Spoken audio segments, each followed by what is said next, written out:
Roer ou não roer ossos? Eis a questão. Já de cara eu posso dizer para vocês que o comportamento de roer nos cães é divertido, é recreativo, faz bem e é até considerado necessário.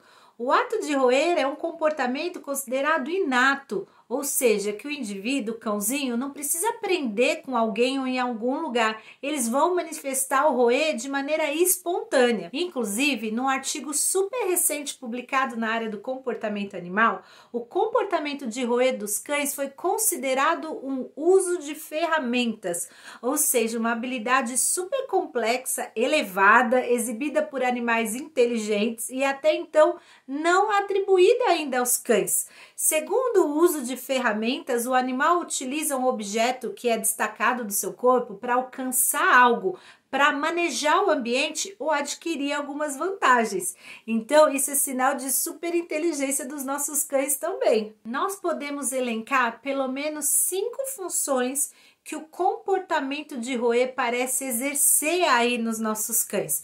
Uma das funções é a função de alívio de dor e desconforto. Então a gente vê filhotes, por exemplo, especialmente naqueles períodos de erupção dos dentes, roendo mais, usando aquele objeto bem encostado, né, com contato ali na gengiva e buscando isso até mais do que em outros períodos. Então pode ser que esse roer de objetos cause algum alívio, alguma sensação agradável no momento que ele sente dor e até desconforto oral. A segunda função é a função de exploração. Então, quando o cão rói um objeto, rói algumas superfícies, ele está explorando essa superfície através da atividade oral. A terceira função é a função de divertimento. Nossos cães brincam, sentem alegria, excitação, prazer quando eles roem objetos. A quarta função seria a função de alívio de emoções negativas. O roer, o lamber, todas essas atividades orais aliviam medo, aliviam frustração, aliviam ansiedade, dentre outros. E a quinta função seria um benefício para o processo digestivo. Roer, mastigar, auxilia na digestão dos alimentos. Em avaliações de bem-estar, então quando a gente quer atribuir uma nota em relação ao bem-estar, à qualidade de vida de um cão, a gente espera ver esse cão manifestando comportamentos naturais e comportamentos que denotam emoções positivas, estados afetivos positivos. E um desses comportamentos é justamente o roer. Então, quando um cão busca o comportamento de roer, isso é um sinal de bem-estar. Agora que vocês já sabem da grande importância do comportamento de roer na vida dos nossos cães, então fica claro que a gente precisa não só permitir que eles roam, mas incentivar o comportamento de roer. E aí é que começa o nosso desafio, porque não é simplesmente deixar que eles roam a toda hora, qualquer coisa, em qualquer momento ou lugar, da maneira que eles queiram, porque tem alguns perigos envolvidos. Então é nossa função selecionar muito bem qual vai ser esse objeto de roer, monitorar e controlar de acordo com o potencial de roer que cada cão tem. Então eu vou dar algumas dicas para vocês. Agora um alerta: jamais ofereçam para os cães ossos cozidos, aqueles que ficam nos nossos pratos como restos da nossa alimentação. Não deem, são muito perigosos. E de qualquer modo, os ossos feitos para pets, para cães roerem, comestíveis ou não comestíveis, são muito mais seguros do que ossos naturais. Então tomem cuidado. Em relação aos ossos de roer para pets, nós temos principalmente duas categorias. A primeira delas engloba os ossos de roer comestíveis. Esses ossos são geralmente mais maleáveis, mais macios e são bem interessantes. Então, à medida que o cão rói, ele vai digerindo aí o alimento contido nesses ossos.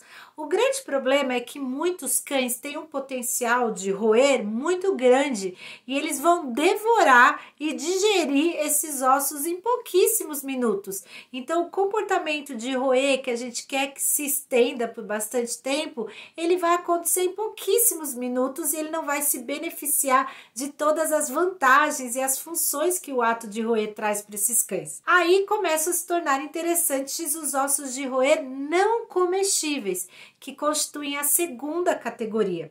Nessa categoria estão aí englobados os ossos feitos de vários materiais como borracha, nylon, poliuretano, dentre outros materiais, e eles são um pouco mais rígidos, mais duros, mas eles variam em dureza. Existem alguns com alguma flexibilidade e maciez. Aí a gente vai ver qual que é o mais adaptado, mais próprio para o nosso cão. Tá bom? Esses ossos, eles duram mais tempo.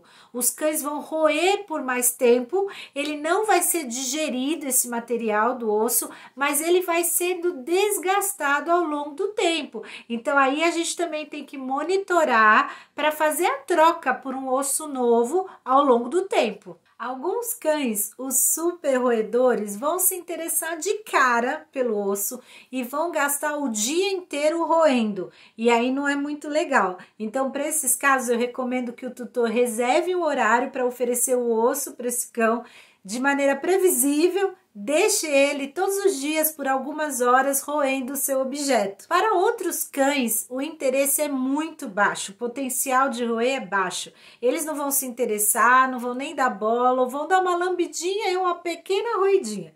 Nesses casos, a dica é que o tutor incentive, estimule, por exemplo, oferecendo o osso geladinho, então bota na geladeira e depois entrega para o cão, ou dê uma lambuzada com alimento úmido para cão ali no ossinho, para ele começar lambendo e se interessar um pouco mais por roer, quem sabe.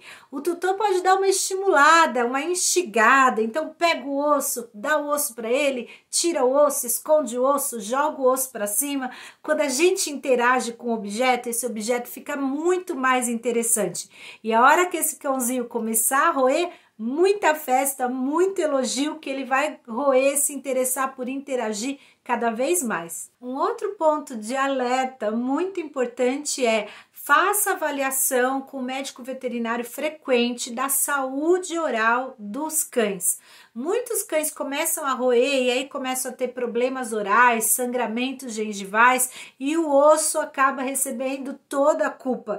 Isso não é justo, não é real. Muitos desses cães, já antes de começarem a usar esses brinquedos, esses objetos de roer, já têm problemas orais, problemas na gengiva, problemas nos dentes, e quando eles começam a roer, aí o problema avança, piora, eles começam a ter sangramentos ou até fraturas, mas isso devido à condição ruim da boca, que já existia antes mesmo deles interagirem com os objetos. Então garanta que o médico veterinário faça uma boa avaliação da boca do seu cão, uma avaliação frequente, para que ele possa se entreter, se divertir, exibir um comportamento tão natural, que é o comportamento de roer, com o objeto, com o osso certo, e não com o pé da mesa, com a cadeira ou outros objetos incorretos e perigosos. Então é isso, pessoal. Para cada cão, a gente sempre tem o seu osso, o seu brinquedo de roer apropriado. Então encontre o osso, o brinquedo de roer do seu cão.